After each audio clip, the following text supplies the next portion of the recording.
Today on ZZZ Made Easy, we're going over the Suibian Temple Restoration Event. This video will cover all the basics, including the NPC shops you can utilize around Phylum Heights. I want to point out that the restoration project will take a good amount of actual, real-world time. This is not something you can finish in a day, but that's okay, because this is a permanent gameplay addition to ZZZ. I want to give a quick overview of the event and why you should participate. Suibian Temple's Restoration is a management sim where you send out Bangboo to explore, get materials to craft items, and then sell those items for Cloud Crest currency. There are 45 levels, and level ups will include visual upgrades to the temple, along with a side story involving the Tide Fair Festival. You also unlock side quest commissions that will involve exploring Lemnian Hollow. Treat Suibian Temple's Restoration as a sort of post-Season 2 Chapter 1 questline to further immerse yourself in Waifei Peninsula. Besides getting more content, the restoration will reward around 2,000 polychromes, a name card, and a very silly panda hat for Bell and Wise. The main restoration storyline will finish at level 35, but there is some extra endgame content to keep playing for. You can purchase extra leveling materials and more accessories for the siblings, so if you make a ton of dough, you will be rewarded. From the main menu at Bellion, the restoration begins with the Adventure tab. There are 9 areas with 4 individual sections each. The 9 areas are going to be split into 3 groups, with the production area, 1, 2, and 3 being at the top. Under that you got former community, and last is former research center. You unlock these in order from left to right and top to bottom. When you start to explore a new section, you'll have 0 exploration progress, 0 supplies found, and a score of 0 for the section. Select the amount of time you want to explore and a Bangboo. The longer you explore, the more exploration progress and crafting materials you will obtain. This is going to be real world time, so be sure to check back. Exploration progress is purely based on how long you've sent Bangboo out in this area. Supplies, on the other hand, refer to the 5 rewards you can earn from each section listed at the bottom. If you inspect the rewards section, you'll see the 2 crafting materials and then the 5 supplies. To earn all 5 supply rewards, you need to get 100% exploration progress and meet a certain adventure power level. Adventure power refers to the adventure stat on your Bangboo, which you can increase by leveling up your Bangboo. Down the line, you're going to be able to spend out multiple Bangboo on explorations. The adventure power level will total up the adventure stats of your 3-man party. Now once you get 100% exploration progress and all 5 supplies, you will earn a score of 100 for the section. You need to do this for all the areas. As you unlock new areas, you're going to see the Scroll of Discovery text when you start choosing how long you want to explore. After your first exploration in the section, you're going to earn a Scroll of Discovery. With your Scroll of Discovery, you want to head over to the Business tab. On the left, go to the Discovery section. Here, you can unlock new items to craft. In the crafting section, you will now use the crafting materials you got from exploring to make the new items you discovered. Every exploration section gives the 2 materials needed to craft a specific item. If you need to make more of a certain item, you're always going to be exploring the same section. Now select the Bangboo and how many of the items you want to craft. Generally, you're just going to want to make the max amount. After you start production, you can now head over to the sell section. It should be pretty obvious what you're going to be doing here. For each shelf, you can select 1 item to start selling. Pick a Bangboo manager, and over time, you're going to start to rake in the dough. After a certain point, you're going to unlock trends. For certain periods, some types of items will sell for more Cloud Crest. You'll eventually unlock 2 trends at a time and be able to see upcoming trends to help you prepare. Trends are a way to optimize your money making, but to be honest, you don't really need to go all in on focusing on trends. You may have noticed that the newer items you discover will sell for more Cloud Crest. As you progress your exploration, you're just going to be crafting and selling the newer items from the newer areas. Now for another feature, in the upper right, you'll see a daily gathering attempts. As you sell items, customers can leave tips, which are shown on screen. You can manually collect the tips, and this is what the daily gathering attempts refers to. Eventually, your Bangboo will automatically collect the tips for you. With the main management gameplay loop down, you'll quickly acquire Suibian Temple levels. The level up screen basically is just a checklist of things you should be doing to progress. Generally, you need to explore a new section, craft a new item from that section's materials, and then sell enough items to make a certain amount of Cloud Crest. Every 5 levels, you're going to get a good reward, refurbish the temple, or unlock the next part of the Tide Fair quest. Keep progressing through the exploration zones and crafting more and more items. At a certain point, level ups are going to require you to obtain wish letters and complete orders from Yuncha-sen.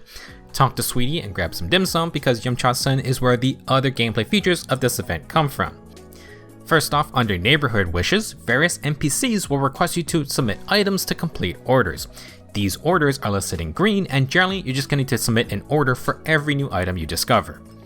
This section also will list orange commissions. These commissions are the side quests for Season 2. They involve a variety of scenarios, but most of them require you to head back into Lemnian Hollow. There is one key commission called Approaching Porcelain. This is a multi-part quest that involves Monato, so if you want to see him more, then do that one. Completing orders or commissions will reward you with Cloud Crests, wish letters for leveling up, and a new currency called Omnicoins. Omnicoins are sort of the reward currency for this event, and you will spend them at the Devon Pawnshop from Vince.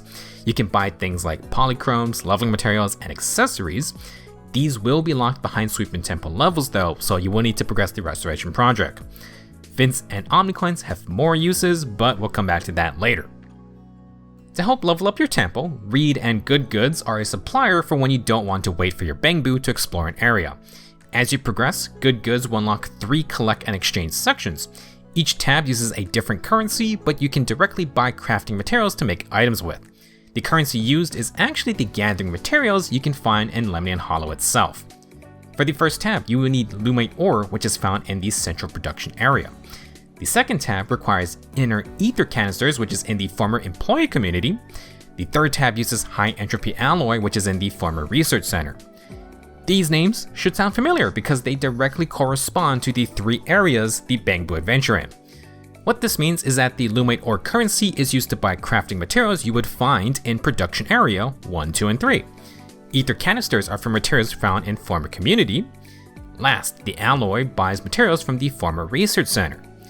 If you've been exploring Lemnian Hollow, you'll probably have a natural stockpile of these gathering materials. If you don't want to wait for your Bangboo or you just want to make more items, then spend those mats at Good Goods. Do be aware, there is a daily limit on how much gathering you can do. Also, if you have Yishuan, you can automatically collect the gathering points if you're in her special dash. Good Goods has one more tab that I skipped over. Business purchases include 3 shells which you can buy to sell more items. These are level locked, so just buy them as they are available. The last item Reed sells are Bangboo Energy Module plugins. In other words, these are the EXP items for leveling up your Bangboo. Bangboo are vital to the entire restoration operation, and you will need more and better Bangboo as you progress. The Boobox is basically just Bangboo Gacha. It costs Cloud Crest the higher Bangboo, and the more expensive the Bangboo, generally the better. Bangboo come in B rank, A rank, and S rank varieties, and each Bangboo model actually has multiple variations.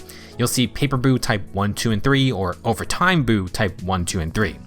The higher numbered ones come with more passive skills, and yes, they are more expensive to match. For the S rank Bangboo, they will not be designated by a type number, instead they will have different names. It's a bit tough to remember all the variations, but you just need to look at how many skills the Bangboo comes with. Each specific name corresponds to a certain number of skills. I don't know if all of them have it, but the S rank Bangboo with 4 skills are super rare. Even after maxing out the temple, I only have a couple of them myself. Now each of these Bangboo will correspond to one of the 3 roles: crafting, selling, or adventuring. Bangboo will use battery whenever you do any of these actions, so you're going to need to sub in another one if you overwork your little guys. Take note that you want to buy more adventure type Bangboo first. You will eventually have 4 adventure teams with 3 Bangboo each. That's 12 Bangboo needed. Crafting only needs 4 and selling only needs 1 manager, so definitely stock up on the multiple adventure Bangboo. To increase your chances at getting better Bangboo, you can refresh the gacha selection 30 times per day. In the mid game, A rank Bangboo will be fine, but later on you will want S rank ones to replace them. I think you need like 10 fully leveled S rank Bangboo at some point for a level up. Speaking of leveling, the process is pretty straightforward. You can level up Bangboo under the assigned Bangboo menu. This has a filter to see the 3 types of Bangboo easier. The higher the level of your Bangboo, the better performance from them. They're going to craft faster, they'll sell items for more money, and you'll get more materials from exploring. Early on, you'll get the Bangboo leveling materials while you progress. Eventually though, you're going to want to start to buy out the plug-in items from Good Goods each day. I believe the cap on how many you can buy does increase over time, but it's not that expensive. Try not to spend all your plug-in items early on. It's fine to level up the A rank Bangboos, maybe max them out, but you do eventually just want to have a squad of fully leveled S rank Bangboo. Once you get the hang of things, you can level up pretty quickly. Since adventuring is based on real time though, that depends on how much you want to keep the game open. Eventually, selling enough items for Cloud Crest may bottleneck your progress. Try to always be crafting and selling if possible. At level 35, the main tide for story and temple renovations will be completed. You're going to unlock the glorious panda hat, but if you want more accessories, then you're going to need to progress into the endgame of Cloud Crest capitalism. First off, at level 35, the Adventure tab will unlock a new depth section in each area. This is the previously locked 4th section. The depths require a much longer time to get 100% exploration, and you will need the adventure power of level 30 airstring Bangboo to get all these supplies. The depths will grant crafting materials, but it's going to cycle between the offerings from the other 3 sections. Exploring the depths will grant a new item called Scrolls of Refinement. Head back to your Discovery tab, and now you have a new Product Upgrade tab. Essentially, exploring the depths allows you to refine the 3 craftable items from that area. These will sell for higher prices, but use the same materials as before. You're going to start exploring and crafting refined items for all the sections in order again. You're going to refine every single item, so this will take some time. Selling refined items is how you're going to make a lot of Cloud Crests after level 35, but what about Omnicoins? You can actually make more Omnicoins as early as level 20, I believe. At this point, Yumcha-sen will unlock a second tab called Regular Procurement. This is where you can fulfill orders for craftable items, and you can earn both Cloud Crests and Omnicoins. Orders can include multiple items and items not necessarily from the same exploration areas. This is where buying materials from good goods can be more enticing instead of just spreading out your adventure teams. Additionally, these orders will call for refined items when you get past level 35. Take note that regular procurement only allows you to earn 5,000 Omnicoins every 2 weeks. If you head over to Devon Pawnshop, you're going to find that you only need 6,200 Omnicoins to clear out the shop. The reason for regular procurement's extra Omnicoins is that Devon Pawnshop also has a second Omnicoin selection that refreshes every 2 weeks. This is the tab labeled Omnicoin Periodic. For this tab, you can buy everything except the 10 fairy cards for 4,140 Omnicoins. If my math checks out, that means you can buy out the periodic shop's leveling items if you do your regular procurement orders. Now obviously, Vince isn't selling large amounts of leveling mats here. This is very much a bonus reward if you enjoy the management sim gameplay and you keep playing after finishing the project. On this topic, there is actually one more unlockable, and that's the very end at Suibian Temple level 45. At this point, Devon Pawnshop unlocks a 3rd tab, Cloud Crest Periodic. Same deal as the periodic Omnicoin rewards, you can earn a little extra leveling materials by trading in your excess Cloud Crests. If you had purchased the 2 permanent accessories from Vince that costed Cloud Crests, you would have had to have a staggering 12 million crests. To buy out the periodic Cloud Crest tab every 2 weeks, you need 30 million crests, good lord. To be fair, if you've been playing Hollow Zero content, you really don't need the Bangboo widgets. This subtracts 12 million, bringing the every 2 week cost down to a still crazy 18 million Cloud Crests for only 150,000 Dennies. Now, if 18 million is chump change for you, Vince even has an unlimited trade-in option for Dennies. The conversion is even worse, so yeah, treat these rewards purely as a bonus if you like the management sim. Besides the extra 2 week periodic refreshes at Devon Pawnshop, the rest of the Suibian Temple Restoration rewards can be earned at your own pace. You can optimize the heck out of this mode, but it's really not that necessary since it's a permanent event. We're probably going to be hanging out at Suibian Temple a lot in Season 2, so seeing the new renovations is a nice payoff. The 2,000 polychromes and silly panda hat also doesn't hurt though. Good luck with your own restoration of Suibian Temple, and I will see you in the next one.